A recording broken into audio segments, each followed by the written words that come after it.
This is the Mosen Mortgage Program with Sarah Mosen. Mosen Mortgage is licensed in several states for residential and commercial purchases and refinancing. Call 800-662-9550. And now, here's your host, Sarah Mosen.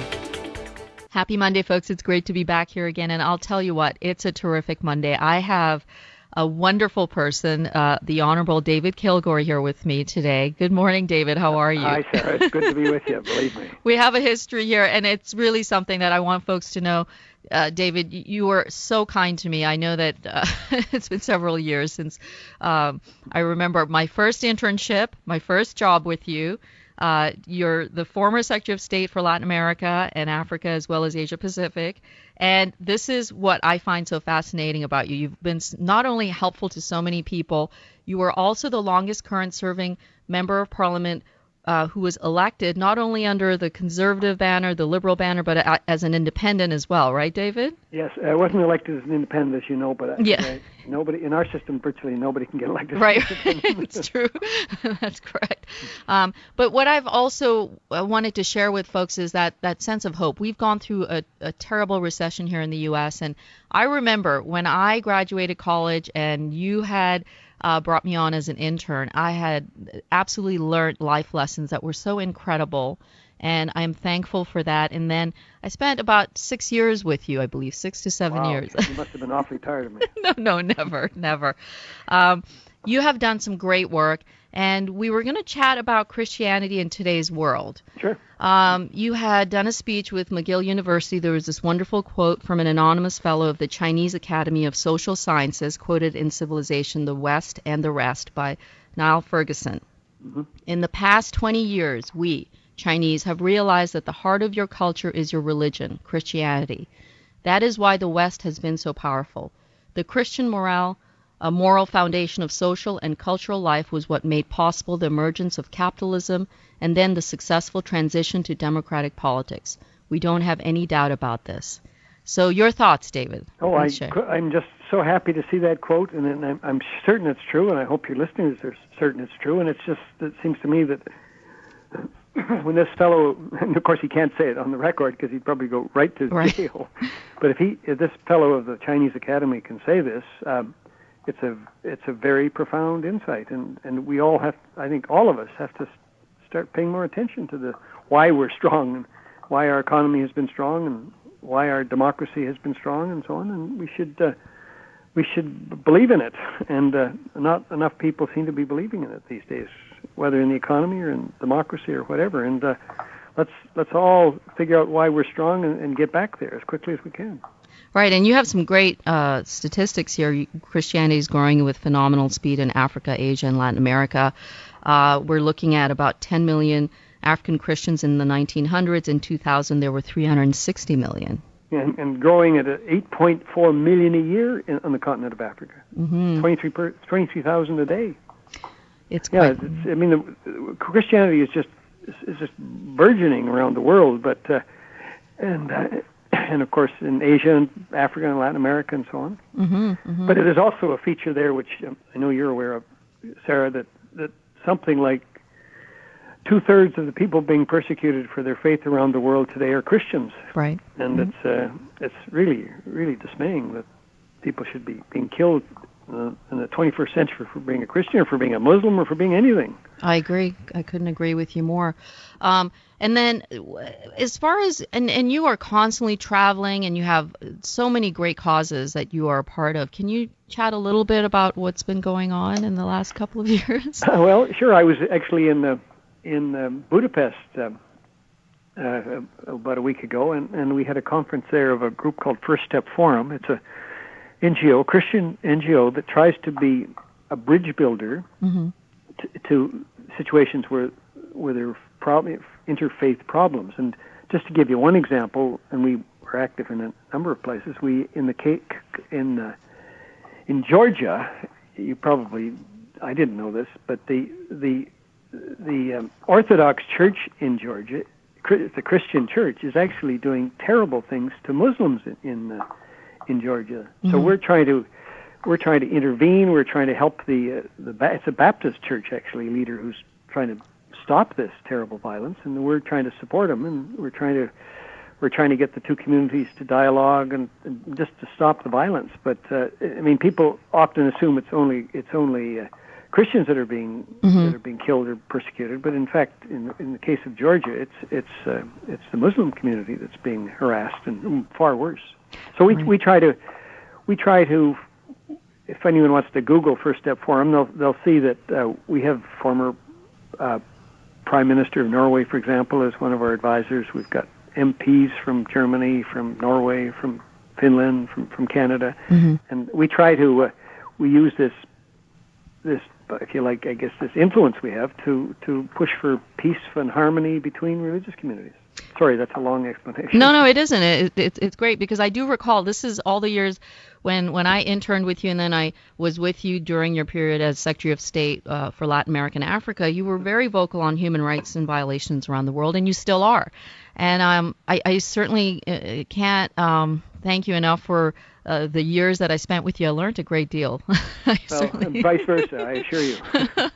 And I just find that the work that you have done in the past and present, you continue to do great work. It's just one of those things that you're a great human being, a great politician. You were very, very aware of taxpayer dollars. You were always very concerned about making sure you're doing the right thing, and you invested your time very wisely because you were very involved with people in need who needed help throughout, whether it was an issue with Rwanda.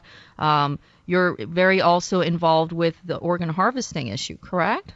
Oh, yes, thank you for bringing that up, Sarah.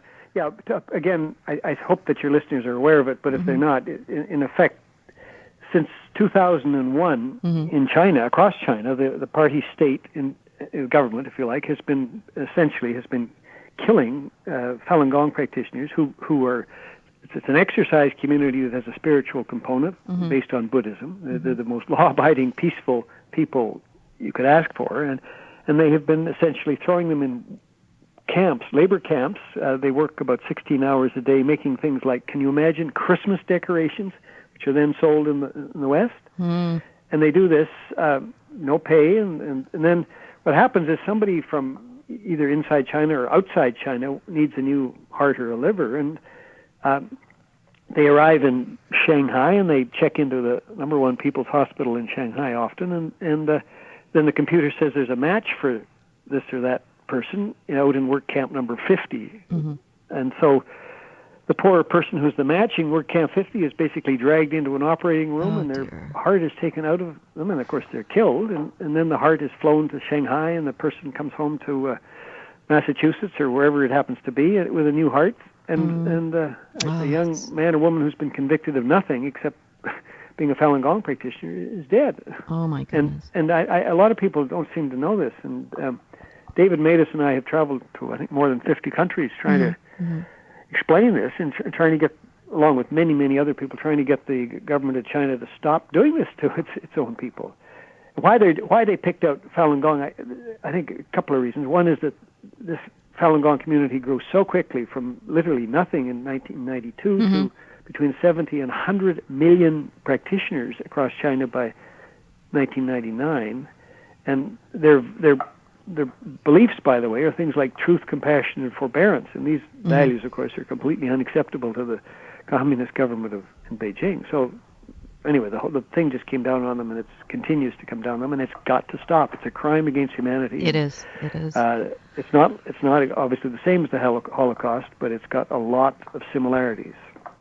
I couldn't agree with you more. And it's so important for folks to know what is going on, the human rights violations, and you have been such a great person in sharing and providing insight. I know that both David Matus and you did win the Human Rights Award for the German-based International Society for Human Rights in 2009 on the Chinese organ harvesting project. So I think it's important for us to be aware of what is happening and the crimes that are against humanity. And you have been involved in so many different issues, David, since I remember. I know.